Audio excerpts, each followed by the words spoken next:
Assalamualaikum warahmatullahi wabarakatuh. Berjumpa lagi bersama pecinta bola sejati. Apa kabar sahabat pecinta bola sejati? Semoga hari ini kita selalu dalam keadaan sehat walafiat. Hari ini saya akan memberikan video jawaban Bung Toel tentang proses naturalisasi timnas Indonesia. Ikuti informasinya lebih lanjut. Mari kita simak videonya bersama-sama. Bung Christian, ceritakan waktu itu bagaimana proses Anda naturalisasi? Semudah yang sekarang Anda lihat? Tidak seperti sekarang. Karena dulu saya harus ikut aturan ada di Indonesia ya. Karena saya main di Indonesia, saya harus ikut aturan. Waktu itu aturan harus 5 tahun saya nggak boleh pulang ke negara saya ya. Untuk tetap jadi pemain naturalisasi. Dan 5 tahun itu apapun yang terjadi di negara asal Anda nggak boleh pulang ya? nggak boleh pulang. Semua untuk jadi pemain naturalisasi nggak boleh pulang. Nggak boleh pulang. Bahkan tadi sempat disinggung oleh Bung Toel, ada kabar duka Ya, dari... waktu itu ada banyak musibah ya. Papa saya meninggal, kakak saya juga sama adik. Oh, papa, kakak, Sama dan adik ya. meninggal. Ya. Dan Anda sama sekali nggak bisa pulang? Demi Indonesia dan untuk menjadi apa? Warga negara nggak bisa pulang. Nggak bisa pulang sama sekali waktu itu. Waktu itu. Tidak ada excuse, tidak boleh ada keringanan. Nggak ada. Nggak ada. 3 kali berturut-turut Ya. ada bagian dari keluarga meninggal, sama sekali tidak boleh meninggalkan Indonesia. Wow. Walaupun saya sedih tapi nggak bisa pulang. Karena saya mau jadi warga negara Indonesia untuk bisa main untuk negara Indonesia. Apakah sepadan apa yang sudah Anda lakukan? Selama 5 tahun tidak pulang, meskipun ayah, adik, kakak meninggal, Anda tidak bisa kembali ke negara asal waktu itu hanya untuk mendapatkan naturalisasi. Untuk Is it worth it? Sepadan? Ya saya bangga. Kalau melihat naturalisasi yang sekarang bagaimana Bung Christian? Tentang apa? Tentang permainan atau apa? Prosesnya, tentang pemainnya. Tentang proses mereka itu bukan urusan saya ya. Saya ikut senang sama mereka ya. Tapi untuk saya sendiri kualitas mereka saya lihat bagus mereka. Penting mereka datang di sini untuk bisa bantu semua pemain kita lokal untuk Indonesia bisa punya prestasi. Tapi pernah nggak Christian merasa terbersit, aduh enak sekali mereka, dan sedikit cemburu misalnya, wah gampang sekali. Alhamdulillah enggak, itu bukan karakter saya. Saya tadi bilang saya ikut senang. Kesenang karena mereka justru tidak perlu melalui seperti yang Anda lalui ya. Oke. Bung Peri, soal naturalisasi ini? Ya kalau saya lihat zamannya teman saya ini Gonzales memang agak rumit ya untuk menaturalisasikan pemain. Kalau untuk sekarang ini sprintnya gampang-gampang aja gitu ya. Begitu datang dia sumpah bahwanya saya ini naturalisasi,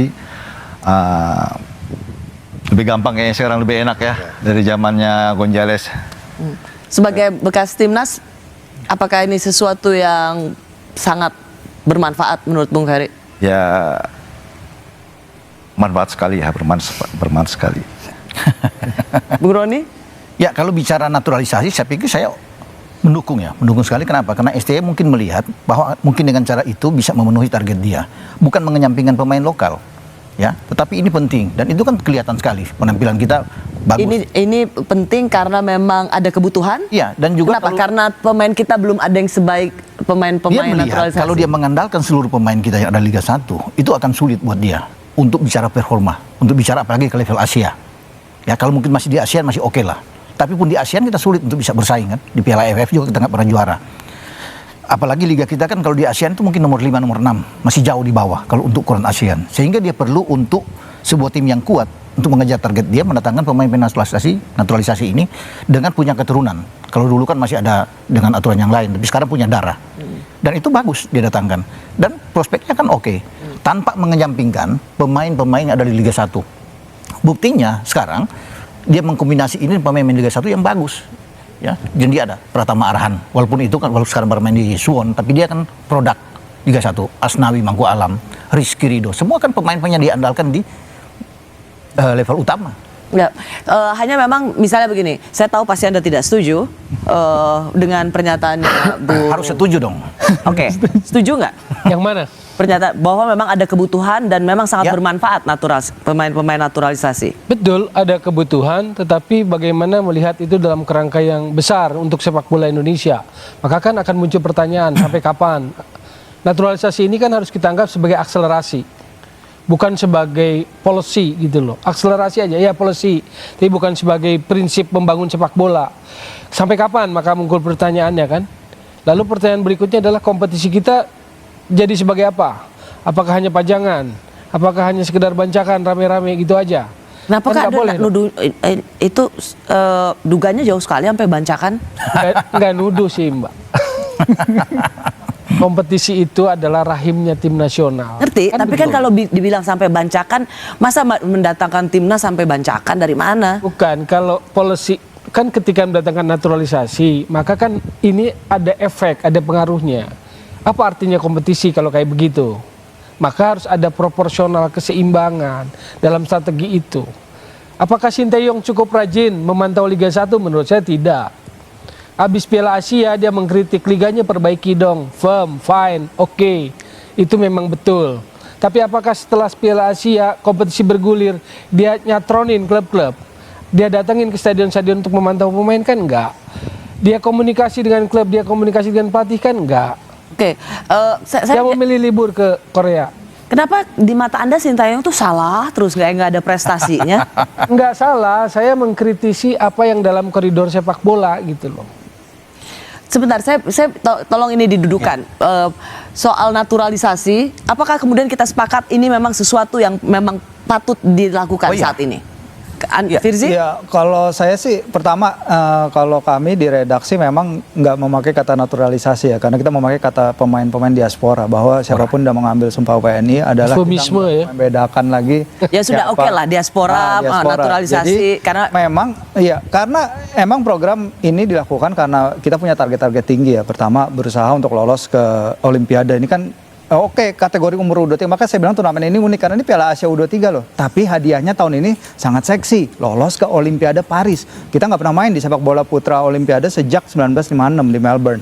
Dan oleh karena itu ya dibutuhkan beberapa tambahan. Tapi ternyata beberapa dari mereka kan susah dilepas oleh klub. Jadi pemain-pemain lokal lah yang di sini berperan, dan mereka berperan besar. dan kalau pemain naturalisasi, oke, diaspora kalau kata kompas.com. Begini, Fir, kalau saya lihat begini. Ya. Kalau bicara di U23, naturalisasi dan pemain lokal, orang bilang bahwa apakah STY sering datang lihat, oke, sesuai dengan apa yang dia katakan. Tapi yang muncul saat ini ada berapa sih pemain diaspora yang bermain di U23? Saat ini? Empat. Benar. Sisanya dari mana? Ya. Liga 1 kan? Ya. Di samping ada yang bermain dari luar, cuma ada Pratama Arhan, Marcelino yang main di Dense. Artinya dia bisa melihat juga ini suatu hal yang baik. Dan kemudian kita bertanya, siapa sih yang mencetak gol di U23 sejauh ini? Pemain-pemain dari mana sih? Pemain-pemain yang kita Liga 1. semua.